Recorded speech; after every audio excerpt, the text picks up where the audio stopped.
tey histoire Anna lañu leen andil.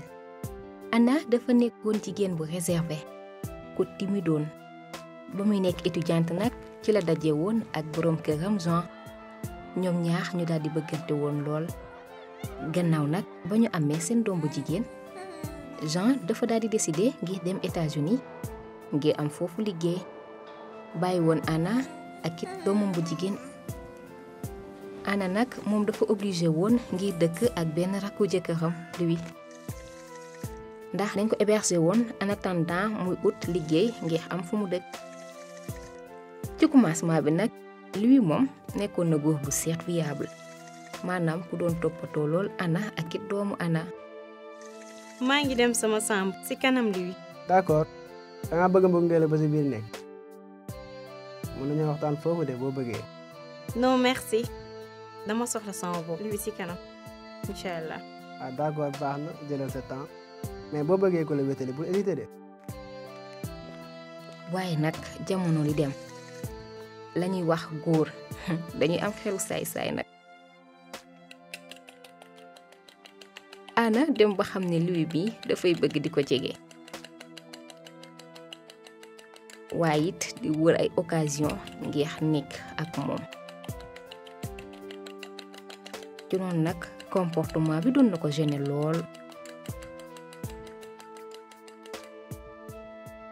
te nag doon na jéem def lu nekk ngir rekk daal di koy éviter. am bés Anna doon waxtaan ak kit benn exam maanaam ci ay message daal lañ doon waxtaan ñoom ñaar ba sax dañu décidé woon ngir gisante waaye nag la ca yéeme mooy Louis moom gis na lépp waaye comme moom dafa am xel bu ñaaw mu war a xalaat ni rek ni góor ñëpp dañu mel ni moom pour moom daal Anna ak exam am na lu ñu wax a siig noonu nag amatul jàmm ndax saa su ne mi ngi nekk di fouiller di wër ay preuve ngir rek trouver ni Anna dafay rek daal di trahir jëkkëram.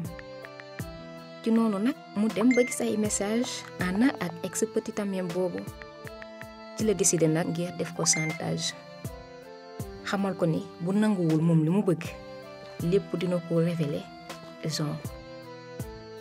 Anna ndax mën nañoo petoo benn moment gis naa sa message ak sa ex ci loolu jot nañu waxtaan bu sérieux waaw waxtaan bu sérieux nag.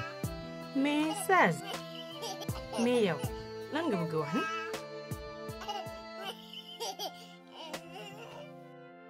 Anna gis naa li ngay bind ak sa ex te mën naa jëfandikoo loolu pour use la bul dof nag boo bañee Jean sa jëkkër yëg lépp li ngay def da ngay nangu sama mbëggeel si yow te aussi lépp lu ma la wax danga koy def.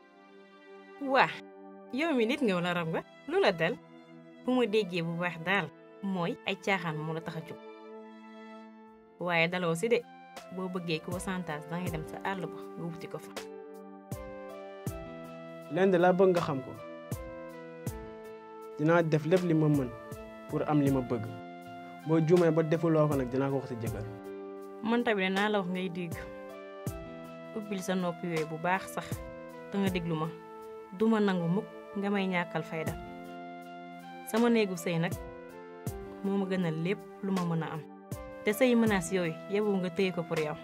Anna yow si boo sax nu mu demee man lépp li ma bëgg dama koy am ba yeboo nga dem waxtaan ak sa njëganaay balaa ngay def li ngay rëccu après.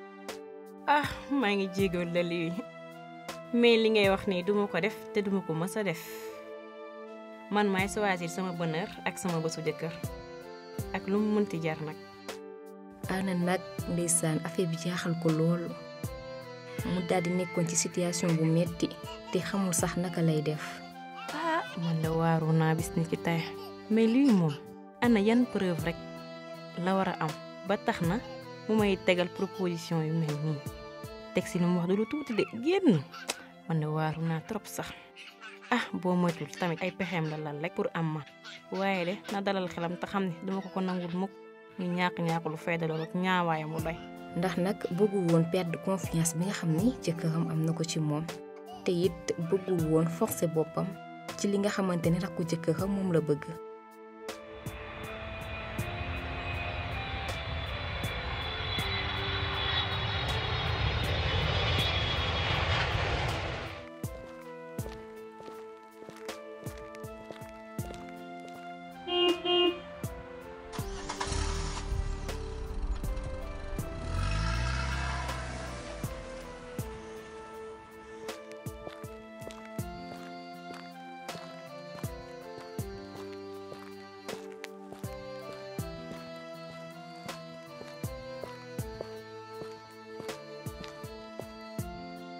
am bés Jean daal di ñëw vacances pour 1 mois.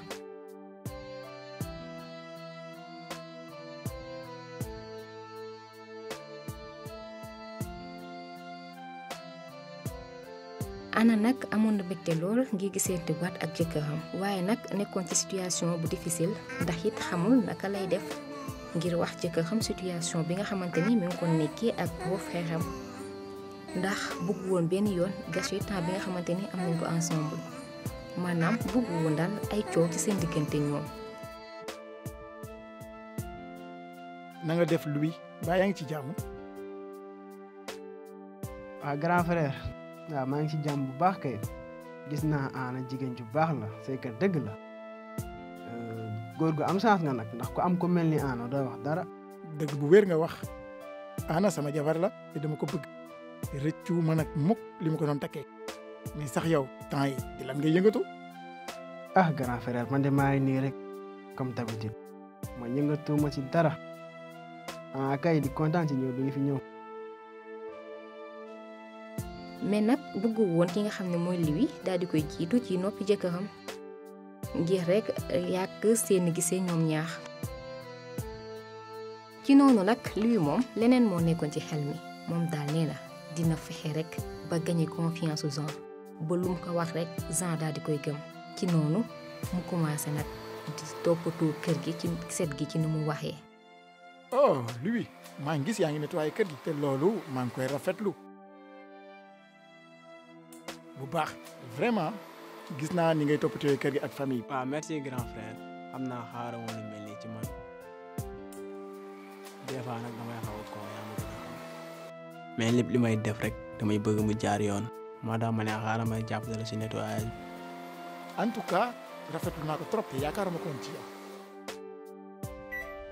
waaye di préparer ay plat yu neex bëgg na rek ki nga xam ne mooy Jean di ko bàyyi xel daal. na am occasion ngir yey nopp be. Anna nag daal di inquiète lool maanaam ci kër gi daal dafa meloon ni locataire dem sax ba nekkul à l'aise. am bés nag ñoom ñëpp ñu nekk ci table bi Jean moom dem nag ba remarqué ni que rakkam ji am na comportement bu étrange ci noonu nag la commencé di poser ay questions. Anna nag am occasion ngir wax ko situation bu délicate bi nga xamante ni mi ngi ko doon dund ak rakku jëkkëram ci kër gi.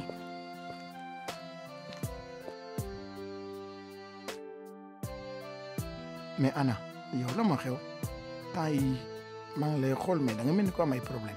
Jean il faut que ma wax la li xew jamono ji maa ngi dund ay métit si biir kër te kenn waralu ko ku dul sa frère Louis. nettali ma lépp li xew na te bu ma nëbb dara. moom de nee na dafa yor samay message man ak sama ex te bëgg naa nga xam ne man ak moom sekkuñu dara te dara amul suñu diggante. Anna danga ma bëgg wax ni yow ak sa ex yéen ngi wax ba léegi et puis lu tax loolu waxoo ma ci dara depuis boobu léegi. maa ngi jéggal des ans mais bëgguma la woon gaañ moo tax waxuma la ko dama bëgg rek lépp leer sama diggante ak yow moo tax ma la koy wax. te am na lu des sax loo xamante ne waxaguma la ko te loolu sax moo ma gën a sonal jamono bi ñu nekk ni Louis sa rakk dafa jël message yooyu di ma ci doxaan te aussi nee na yow dama ci chantage. lan mais yow loo may wax nii. maa la gën a tiit te maa ngi jéggaluwaat bu baax sax mënuma la ko woon a bañ a wax te suñu mariage bëgguma dara yàqal ñu ko. nan la Louis mën a jëfee jëf ju bon jooju. xamal ni nag chantage am yooyu relation boobu muy woote mësuma ko nangul. xamal jëkkëram ni daal ki nga xamante ni mooy rakam daf ko bëggoon a suuf te it moom mësu ko woon a nangu ndax nag bëggu woon benn yoon trompé jëkkëram. Jean nag situation bi daal di koy choqué trop sax mu am it lu ko metti loolu daal di jóg nag waaxu ngir rek dem fekki ji rakk bi dem ni ko. man xaw ma woon ni warkat nga wuri yow Louis warkat bu mag a mag yow Louis tas nga sama yaakaar. Jean man de maa ngi jégalu ndax man xam naa ni juum naa te xam naa ni li ma def aussi doo ma ko baal mukk mais jàppale maa ngi koy réccu bu baax a baax a baax. merde nga naa ma da ngay jégalu yow xam nga ne jégalu wees na mais xam laa yëgat jëlee say bagage te nga jaar ma nii ci biti laa wax bëggatuma la teg bët da nga xam ne bis ni nga tey sama diggante ak yow mbokkoo jeex na ci. grand bul def loolu grand. tugal fële nga naa ma grand frère kan mooy grand frère ak yow xam laa yëgal saxaj. mu daal di koy génne kër gi ci biti. Anna nag mu jéegi am lu ko neex lool ndax nag jëkkëram am na comportement bu responsable waaye nag protéger ko moom ak doomam. ci noonu nag Anna nag dem na ba jàng ci leçon maanaam mooy moment yi lu mu métti danga war a rek concentré wu ci li nga xamante ni mooy l'essentiel maanaam nekk nit ku dëggu ci sa bopp waaye it dëggu ci ñeneen.